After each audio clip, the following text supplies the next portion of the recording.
Hi dears, welcome to Keerthi logger. ಎಲ್ಲರೂ ಹೇಗಿದ್ದೀರಾ? ಚೆನ್ನಾಗಿದ್ದೀರಾ ಅನ್ಕೊಂಡಿದ್ದೀನಿ. ನಾನು ಕೂಡ ಚೆನ್ನಾಗಿದ್ದೀನಿ. ಇವತ್ತಿನ ವಿಡಿಯೋ ಬಂದು ಮೇಕೆಕಾಳಿನ ನೆಲ್ಲಿ ಮೂಳೆ ಸೂಪ್ ಮಾಡ್ತಾ ಇದ್ದೀನಿ. ಅದು ಹೇಗೆ ಮಾಡೋದು ಅಂತ ನೋಡೋಣ ಬನ್ನಿ.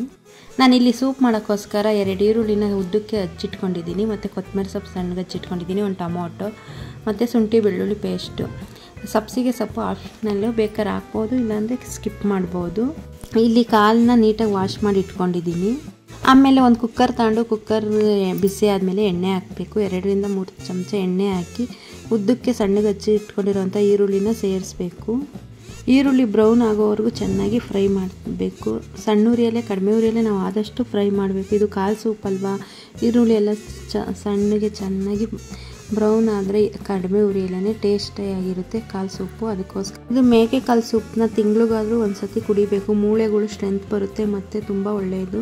ಈ ಕಾಲು ಸೂಪು ನೆಗಡಿಗೆ ಈ ಚಳಿಗಾಲದಲ್ಲಿ ತುಂಬ ಒಳ್ಳೆಯದು. ಆಗಿನ ಕಾಲದಲ್ಲಿ ನಮ್ಮ ಅಮ್ಮವರೆಲ್ಲ ಇದನ್ನೇ ಮಾಡಿಕೊಡ್ತಾಯಿದ್ರು ನೆಗಡಿಗೆ. ಇದು ಒಂಥರ ರಾಮಬಾಣ ಇದ್ದಂಗೆ.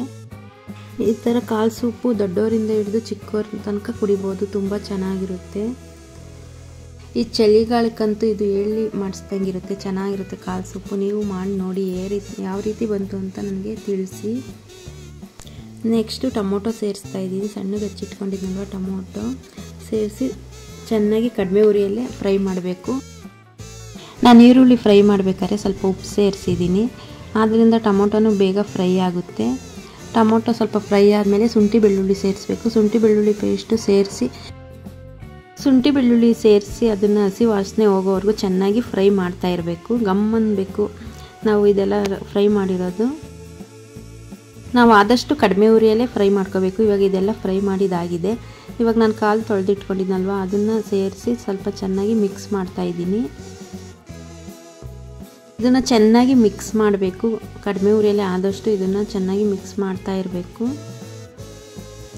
ಇದು 2 ಕಾಲಿದೆ. 2 ಕಾಲನ್ನು ಸಣ್ಣಗೆ ಈ ಥರ ಕಟ್ ಮಾಡಿ ಕ್ಲೀನ್ ಮಾಡಿಸಿ ತಂದಿದ್ರು ನಮ್ಮ ಮನೆಯವರು.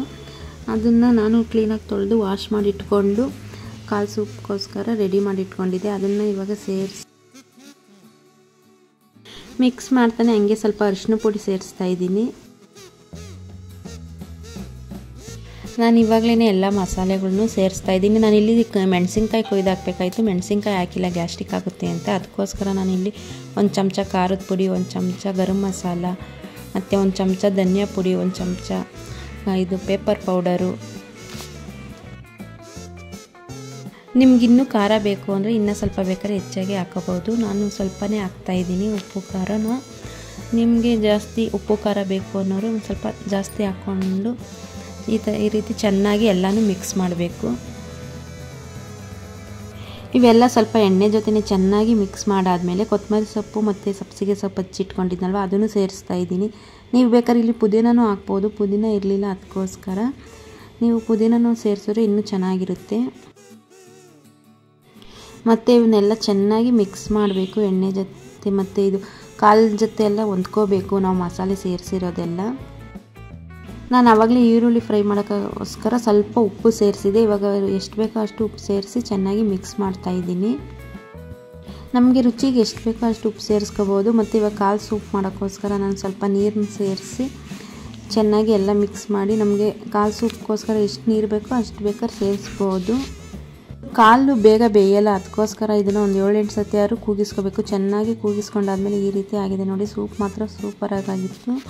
ನೀವು ನೋಡಿ ಟ್ರೈ ಮಾಡಿ ಯಾವ ರೀತಿ ಬಂತು ಅಂತ ಹೇಳಿ. ಈ ಚಳಿಗಾಲದಲ್ಲಿ ತುಂಬ ಚೆನ್ನಾಗಿರುತ್ತೆ. ತಿಂಗ್ಳಿಗೆ ಒಂದು ಸತಿ ಆದರೂ ಮಾಡಿ ಕುಡೀರಿ.